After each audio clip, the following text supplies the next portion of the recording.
Okay, so we're talking about stages of development. First part being conception. So what I want you to do is I want you to take your pen or pencil and I want you to make one tiny dot on your page, anywhere. Okay, you can see it, right? Like it's visible. That is the size of a human egg. Like you can see it with the human eye. Like you don't need a magnifying glass or you don't need like a microscope to see it. But sperm are way, way tinier. I think it's something like an egg is 70,000 times bigger than each individual sperm. And it's something like 3 million is sperm are released during intercourse. 70,000 times bigger. That's huge. That's like I can't even fathom that. But there's something like 2 million, 300 to 3 million sperm that are released during intercourse. But obviously, it only takes that one to find that egg and to penetrate the outside layer. To give you a lifetime of skills. Does anyone know how long it takes the sperm to fuse the egg? What? 5 days. No, well, sperm can live in the uterus for 5 days. But then it takes like 12 hours for the fusion to be like complete. So, the women that have said like, I knew right away when I was pregnant. I just looked up. No, you didn't. No, you didn't. It takes 12 hours to be like fused, but then you could technically get pregnant like 5.5 days after you've had sex. So, because they can live for quite a while. Yeah, 12 hours, which is, that's a decent amount of time. You think that it would be like, yeah, like, boop, and then it's not. Okay, so once it's conceived, or once there's conception, it has to stick. It has to stick to like the uterine wall. And I don't know how they know this. I honestly have no idea how doctors know this, but half of all conceived babies, I don't want to say babies, half of all fertilized eggs don't stick. They just keep on going.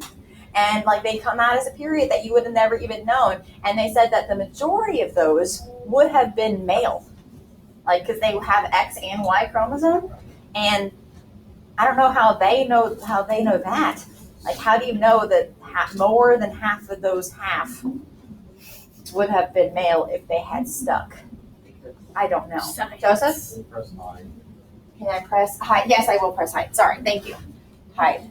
Okay. So that's conception. And yeah, you have to stick in the right place of the uterine wall because you can't stick up like in the fallopian tube. And you can't stick down low next to like the cervix. The ectopic pregnancy, if it's in the fallopian tube, like your tube will explode and could kill you. And Joseph? That's not why they say like people who are struggling to have children. Yeah. Certain positions are best. No. I just wanted to No, it's not. No. Okay. Just It's not like a gravity thing. okay. Because like they can last 5 days. Yeah. And I think you're probably standing within Yeah. those 5 days. Yeah. It's not like you're gonna spend 5 days with your Upside ankle down. Like, there. there's like weird things like I don't know. No, y'all know next to nothing about like conception and like prenatal development and or pregnancy and birth. Like y'all know very, very little. Yeah. I'm always surprised by the questions that I get like about pregnancy because I'm all like, oh baby, did you not have like sex ed? But what? They don't teach. They teach They- abstinence. I actually didn't learn anything about No, sex. they don't. Yes, they do. Yes. Yeah, they do. do. That's all they Remember? teach. Did? That's all they teach. No, you remember she was like, I'm not supposed to show y'all this, but condom banana. Yeah, like she was like not. we were She was like taught- not allowed to talk I about don't it. even remember that. It was like Right. this What is was her okay. name? Whatever. No, it was And we wonder why. Teen pregnancies. Okay, so let's talk about. Hey, Jake, you're done talking. So prenatal development. Here we go. We have conception. The egg is planted in the right spot of the uterus. We got a zygote, and so cells are going to start to divide and multiply very, very quickly. But at this point, you don't even know you're pregnant yet. Like, so conception in 2 weeks, you haven't even missed a period. Maybe at the very beginnings of missing a period, but you probably don't even know you're pregnant. So that's why they say, like, if you think you could be pregnant, like, don't drink and things like that, because, like, brain cells are starting to, like, I'm a brain, and, like, things like that. Now you probably know you're pregnant. You have an embryo, 2 to 8 weeks. You probably missed a period.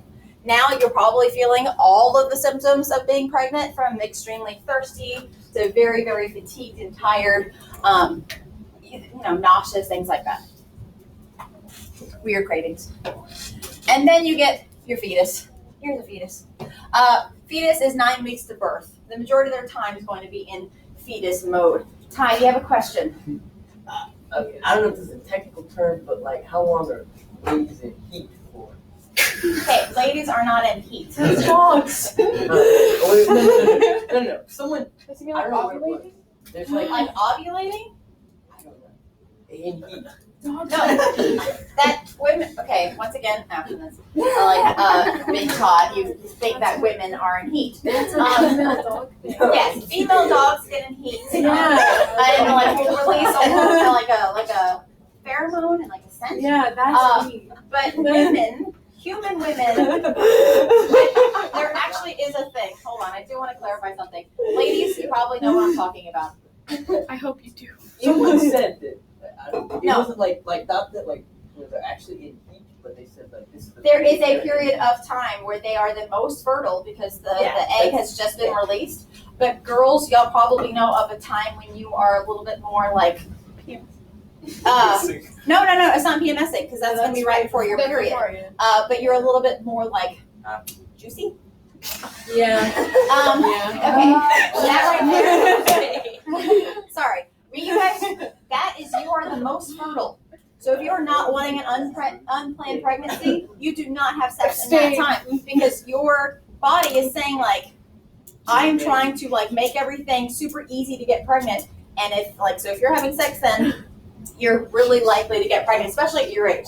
You're the most fertile between 18 and 26. Because you have the most eggs when you're like born. Because you are born with a certain amount of eggs. And then your eggs age as you do. So when your eggs are old, they might not be released as often, or they might be releasing, like I think in your late 30s, you'll release like 3 or 4 eggs with each cycle because it's almost like a going out of business sale. Like all of it must go. Run out of eggs. Typically, where you run out of eggs or the beginnings. Yes, and so Oh, is that what he asked? Sorry. yes, so you're not going to have any more periods, but then you also have. So your ovaries are releasing. Your ovaries are releasing like all of these hormones, and they're all out of whack. And so, but I guess if you have like maybe like uterine cancer and things like that, and they have to like do a hysterectomy, then you're going to have early stages of menopause because all of it works together, and it all needs to properly function. And when something's out of whack, you can have some serious things. Okay. Is it menopause kind of like the No. It's like this. I don't know. I like it. You obviously don't know. Like if you're gonna ask a serious question, but It's women still are in free. heat is a so dumb question. No, because I looked at it They are before. cattle, Ty, okay? Okay, I no. mean, it was- No. Okay, so here's fetus. Here's fetuses are crazy. They do so many things. They dream. What do they dream about? Great question. They like open their eyes. They swallow. They have to practice the whole like eating. They're not eating. Obviously, they're getting all of their nutrients through their umbilical cord, but they need to have the muscle strength to swallow as soon as they're born. So they're going to be swallowing amniotic fluid. They're also going to be peeing because their kidney function has to work when they're all out. And so obviously it's really important for women that are pregnant to drink lots and lots of water.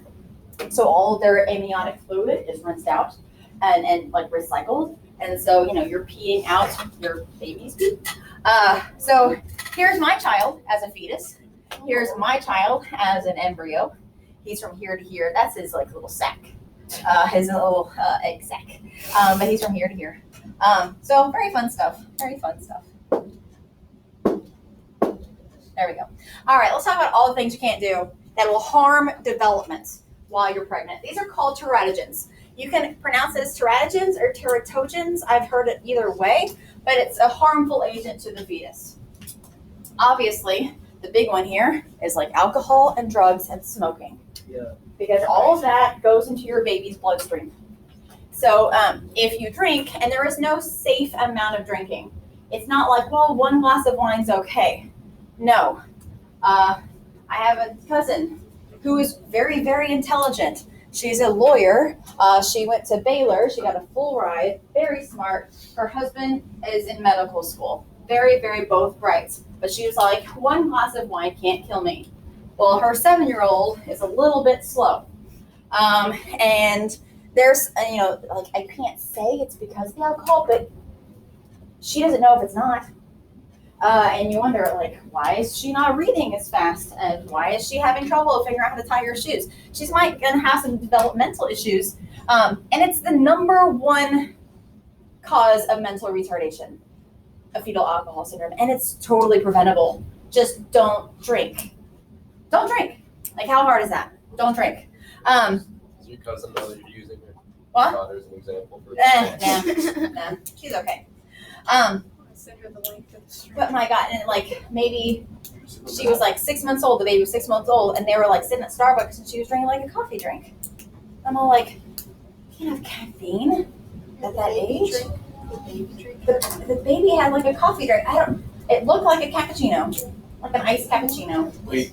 And I'm all like, judging. Arte?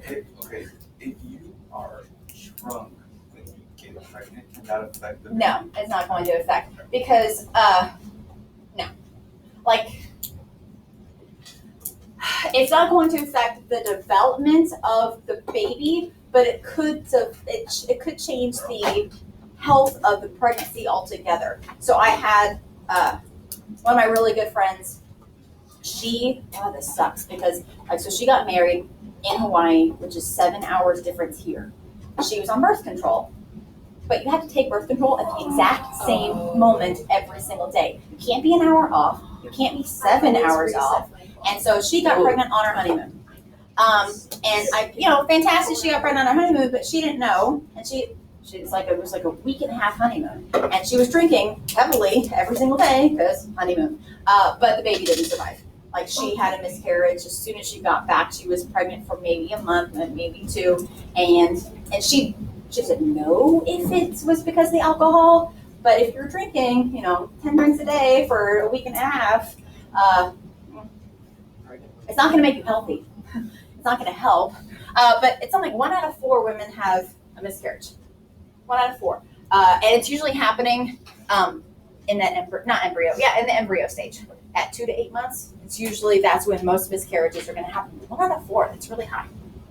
Anyway, this poor baby, mother was addicted to heroin. So this baby is addicted to heroin and will go through the symptoms of withdrawal when he is born. And so, two of my favorite kids at the daycare I worked at had a alcohol or drug addict mom, and they would like shake all the time. Yes. And it was so scary, but they were and their pain receptors are so intense, like they go through a lot of pain, and they're developmentally, physically, mentally stunted. They're going to have like reading disabilities, and they're always just going to be a little bit behind because their brain size is much smaller, and smoking too. That makes your whole body smaller. The baby, I have heard of people, I don't know these for sure, but I've read of people that didn't want to gain too much weight while they were pregnant.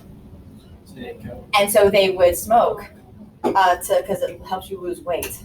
It does. Apparently. And because it increases it increases your heart rate. And so then the baby became like a super tiny shrunken baby. And it's like, that's the brain that is also shrunk. And so there's a lot of things. It's not just alcohol and smoking and drugs, but it's also like you can't have deli meat unless it's cooked. You have to if you want a sandwich, you got to cook the meat.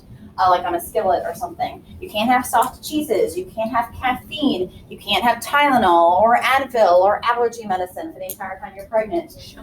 You can't sleep on your stomach, obviously. You can't sleep on your right side. You can only sleep on your left.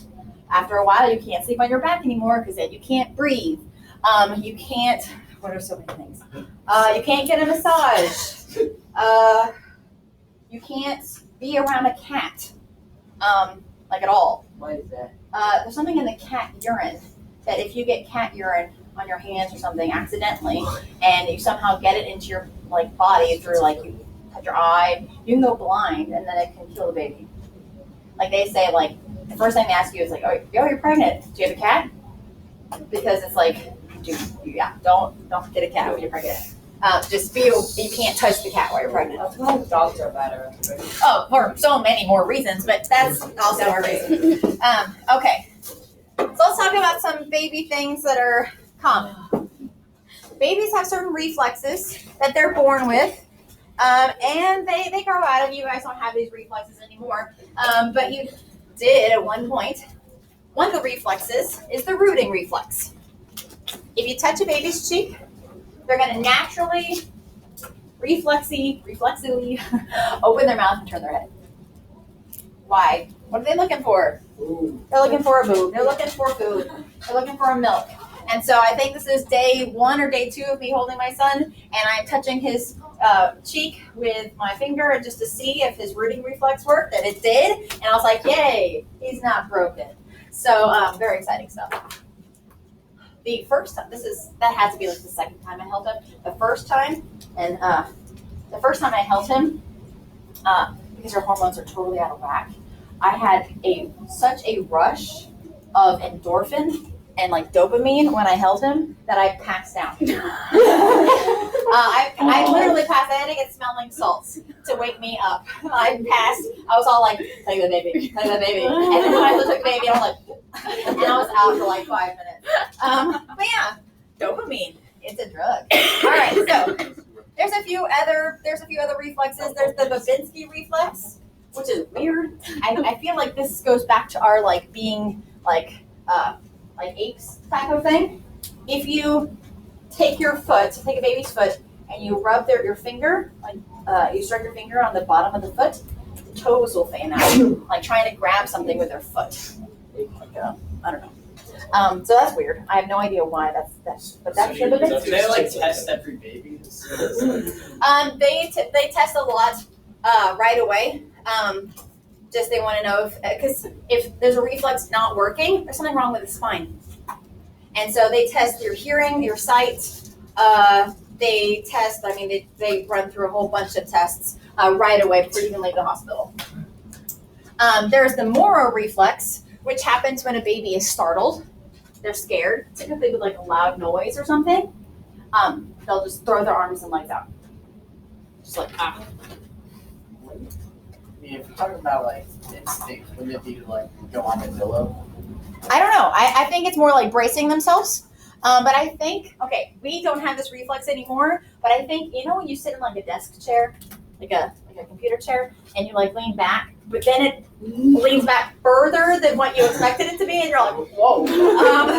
I think that's like a more reflex. We also naturally hold our breath when we, up until like 6 months of age. We naturally will hold our breath and kick when you put a baby underwater. So that's why like some women, they will have like a water birth. In the hospital, there's always like a room with like a hot tub looking thing where they'll fill it up and you can have a baby in the water. It's supposed to be like really relaxing because the warm water helps you relax. But I think it seems really gross. Hello. Thank you. Hey, are you guys married?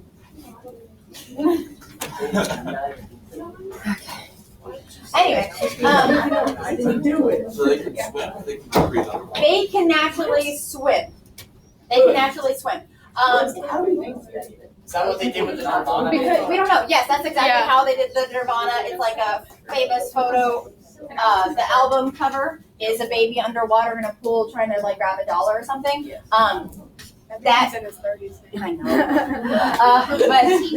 But yeah, we naturally can do that. Can't they see more? Like kind of more than Well, their vision is not going to be very good at the beginning anyway, and by the time their vision probably gets good, they probably have lost that reflex. So that reflex happens only for a few months. You're not going to put a 1-year-old baby underwater, and they're not going to naturally hold their breath. They will naturally hold their breath if you blow in their face. Up until like 1 or 1.5, they will naturally hold their breath. And the first time I took Matthew outside, it was a windy day, and the poor kid, because the wind kept blowing in his face, and he's like, I'm like, my baby's dying. No, he was just holding his breath. how long can they hold their breath? No, not too long. They're longer like this. Well, I know, but Archie will test. 5 seconds, 5 or 6 seconds. Oh, that's like not that good at all. but they do it naturally. Yeah, I know. Which brings up my next question. That we didn't answer. Just say it. Okay, yeah, no. How do we lose the ability to swim? It's just we grow out of it. We don't know. But it's like natural. Like Yes. we're born with. And you're also born knowing how to walk. Like, when did you learn how to walk? When you were born. Because everyone knows how to walk, they just lack coordination and the physical strength to do it. And so babies, when they're born, their legs are like bowed because they're like this for like 40 weeks. And so their legs are bowed. But if you take a baby and you hold it over a flat surface, the baby will naturally move their feet as if they're walking. Kind of like if you take a dog over water, they naturally start to paddle. Babies do the same thing over a flat surface. This is a video of like a newborn walk. Nope. No, like maybe he wasn't newborn. He was very young. Are you talking about that? You start to walk around the age of 1. There are people that walk a little bit before that, but not. Oh, no, You can teach a baby to swim. Also, like, You can. You One can of the like people I know harness does it, their, it's terrifying. and they like flip. They flip the baby. Yeah, It's- they flip the over. Yeah. Mm-mm. We did not. It's terrifying. Okay. So Piaget. He's that guy that came up with the whole assimilation and accommodation. He's a father of developmental psychology. Like, no one studied development until him. And he only died in the 1980s. So he did a lot of his research in the 1950s, when he was in his 50s. But that's because he was studying his own children. And before this, people just thought that children were basically just small adults. Like, they think the same way that we do, obviously. We didn't realize until he did his research that they think completely differently than we do. And so the first thing that he came up with is the idea of, schemas, assimilation, and accommodation, which is what your video was over last night. We're going to not spend too much time over it. But schema is, you have an idea about how the way the world works. And you just get that idea from your experiences. Like, maybe you have a dog in your house that everyone calls dog or doggy. And it's fuzzy, and it's 4 legs, and it's got a tail. And so then you're like, I know something. I'm going to take what I know and apply it to everything. So the baby sees a cat, and like, hey, that's fuzzy. That's got 4 legs. That has a tail. That must be a dog. And so I think of assimilation as basically they copy and paste their thoughts into everything that could possibly fit in that box. They just say, oh, that's a doggy, and that's a doggy, and that's a doggy. But then they realize, oh, honey, baby, that's not a doggy, that's a kitty, or that's a rabbit, or that's a squirrel, or that's a raccoon. And then they learn to accommodate. The word accommodate means to change. They change their thoughts. They change their schema. Maybe they make their schema more narrow. And like, okay, that's a dog. Or they completely change their schema completely altogether and make a new schema. Like, now I have a schema of cats. Or now I have a schema of woodland creatures or whatever. But assimilation, accommodation. I always think of like Monsters Inc. And Boo. What does she call Sully? She calls him Kitty. They did a lot of research probably at Pixar to figure out what a child of that age would do if they ran into, and she must have a cat in her home because she calls Sully, who's fuzzy and has a tail, she calls him Kitty because she is assimilating that all fuzzy things are kitty. And at the end of the movie, she's still going to call him Kitty because she gets not older. No one has corrected her yet. No one has said, "Oh, honey, that's not a kitty. That's a monster." But yeah, there we go. So Jean Piaget, they came up with those 4 stages, which you have here, and we're going to go through them a little bit more in detail than the video did yesterday, or at least the things you need to know about each stage. So I'm never going to say, "Hey, what age is someone in concrete operational?" I won't ask that, and the AP test won't ask that, but they might say, like, Susan is 4. Well, and she can do this. So the age helps you just narrow it down. It helps you be like, oh, she's 17. She's not going to be in sensorimotor. She's going to be somewhere over here. Okay, so there's sensorimotor, pre-operational, concrete operational, and formal operational. So the first one is sensorimotor. It's around 0 to 2, give or take. And they're discovering everything through their senses. And the main sense they use is taste. Yes, they grab things, and yes, they look at everything, but as soon as they have it in their mouth, or as soon as they have it in their hand, it goes directly in their mouth. That's why you can't give babies like, hey, honey, play with this esophagus-shaped object. Because it's going to go directly into their throat. Yeah, you give the big blocks and fuzzy animals. You don't give them like, here's a Lego. You've got the big Legos. What is it, Mega Blocks or something? Mm-hmm. So they put things directly in their mouth. They reach and grasp at everything. Anything sharp, anything dangerous, you have to get out of their way because they have no like fear. Really, the only fear that they have is strangers. Stranger danger.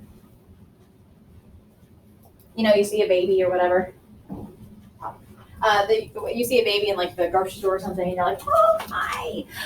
You know, Stares at you all. they do the stare, but then they stare at you from a safe distance, which is like behind their mom's leg, and they're like, okay, now I have my mother here, so I can like grab you, or grab her for safety. But stranger danger.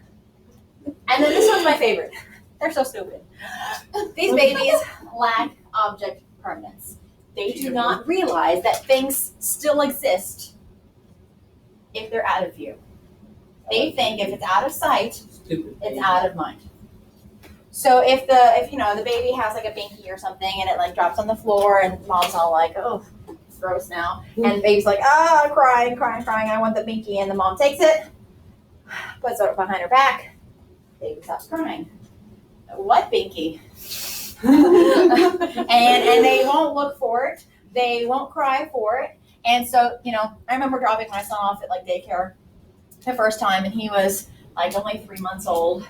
And I'm like, oh, he's gonna be so sad when I leave. And I dropped him off, and he didn't seem to care. And I walked away, and I'm like, bye. And he just stares at me, and I'm like, you don't love me. And it's because as soon as I'm gone, I don't exist. He can't miss what he doesn't even know exists. And so it wasn't until around 2 when I would drop him off, and it would be like really traumatic of like, mommy, no, because he knew that I existed somewhere else and I wasn't with him. But before that, he didn't even know that I existed. Okay. Preoperational. This one's my favorite stage. It's from 2 to 6, but I don't want you to get so focused on the ages. I just want you to think of it's preoperational, it's preschool. So this is going to be preschool age. Daycare to preschool age, 2 to 6. And these kids, oh, they're so crazy. Okay, so they're finally starting to use words, but they have no logic at all. They say things that do not make sense in any way. Like they say, like, the sky is blue because that's my favorite color. Or this water looks sad. Like they think that inanimate objects have feelings and emotions just like they do. That doesn't make any sense, but they feel like, oh, look at the cloud is happy. Or the reason that it rains is because the sky is sad.